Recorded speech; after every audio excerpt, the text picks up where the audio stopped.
Hello everyone, and welcome to Climbing Over Barriers, Building Confidence in the Outdoor Classroom. I'm Nancy Thompson, or Nature Nancy. And I'm Kim Dobson. We're both lifelong outdoor educators, and what we want to do today is take that comfort and that confidence that you have within the four walls of your classroom, and we want to move it to this outdoor space. As we discussed in our last outdoor teaching video, one of the things that you need to remember that you don't need to be the expert on all things nature. In fact, it's so much better if you co-learn with your students. So the first thing you need to do is, before you even get your kids out there, is to go and visit the area that you're thinking of using. So when I get to a space, I look at not only the things that space can offer me, such as trees and plants or a wide open meadow, but I'm looking at some of the environmental hazards, such as open water or ice, garbage or things like broken glass, the traffic en route to the park, the different weather that could happen, the warmth or the cool, and also all the different creatures that we share the planet with. So what are we going to do about all these environmental hazards? Here's what we do. We think of safety in terms of circles. So we've got our environmental hazards on one side, we've got our students over here. Sometimes those two circles are going to intersect, and when they intersect, we have to have some sort of expectations within our students to make sure that the hazard isn't going to affect our students. So one way is to set expectations before you leave the school. So you do that with your students and you say, there's going to be open water there. What do you think we can do to mitigate these risks? And your students will tell you, well, we shouldn't go in there. Think, yep, you shouldn't go in there. Are we dressed for falling in the water? No. No. And it's freezing. It would be so cold. We definitely don't want to go in there. Yeah. But the ducks are having a good time. Yeah, because they're not cold. So that's keeping the two circles apart. But there are times when those circles will overlap.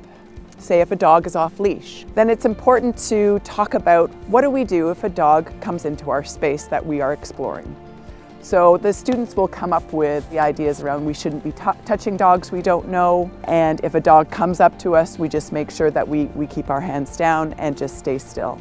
If they don't come up with that, then we can help them come up with that so that we can have a plan for if a dog does come into the space we're using. All right, we're going to talk about clothing to reduce those environmental risks. There is no such thing as bad weather, there is only bad clothing. So the first environmental hazard we're going to talk about is rain. Staying dry is the way to stay comfortable. There's a saying that cotton is rotten. So if you have cotton right next to your skin and it gets wet, you're going to be freezing cold. It holds the cold against your skin. So we use a lot of fabrics like wool and synthetic materials close to our skin, and then we have another layer that will keep us warm like fleece, and then we have another layer that will keep us dry like a Gore-Tex jacket or any type of a rain jacket. Hats are good. You don't want to get your hair wet in the rain because then you'll be freezing cold after that. And boots, rain boots to keep your feet dry. Ready for the rain.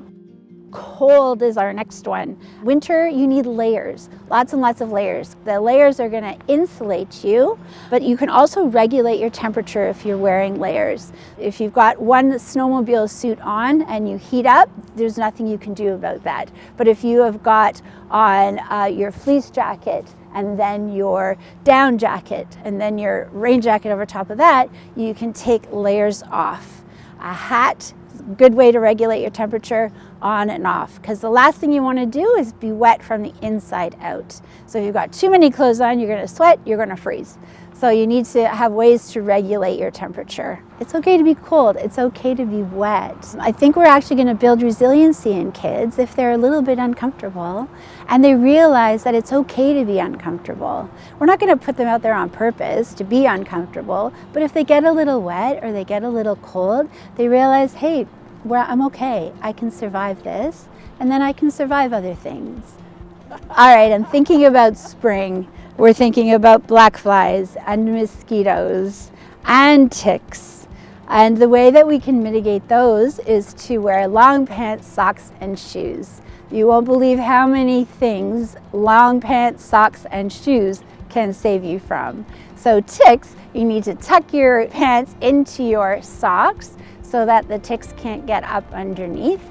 Those long pants, socks, and shoes are also going to save you from poison ivy, from prickly plants that you might be walking through. We would highly recommend long pants, socks, and shoes. The sun is another thing that you're going to have to protect yourself from. So long sleeved shirts, long pants, a hat to keep the sun off of your face. Kids need to get outside all year round. And if their clothing isn't perfect, it's okay. They're going to be all right. So though this segment was all about environmental hazards, one of our main messages is that we want to be saying what the students can do more often than what they can't do. This is a place of joy and excitement. So what are some of the examples of maybe some of those instances where you can say yes to an activity? For instance, sticks. They want to pick up the sticks and build something with the sticks. We just have to come up with a way that they can move those sticks in a safe way so that they don't hurt each other. So they don't use them as weapons, for instance, but if you're going to use them to build something, then that's great. You can move them around. Or if you want to look underneath a log, how can we do that and understand that that log is home to thousands and thousands of creatures? And how do we do it gently and in a way where we were respecting habitat of creatures other than ourselves? Yeah, so leaving an area as you found it, not taking things away, putting them in your pocket and taking them home. And encouraging the fun and exploration that occurs in an outdoor classroom. So yes, hazards are real, but really what we want to say is get outside, don't be worried about it, have an open and positive attitude, have discussions with your students, and just really enjoy the process of being in the outdoor classroom. Thanks for joining us. We'll see you next time.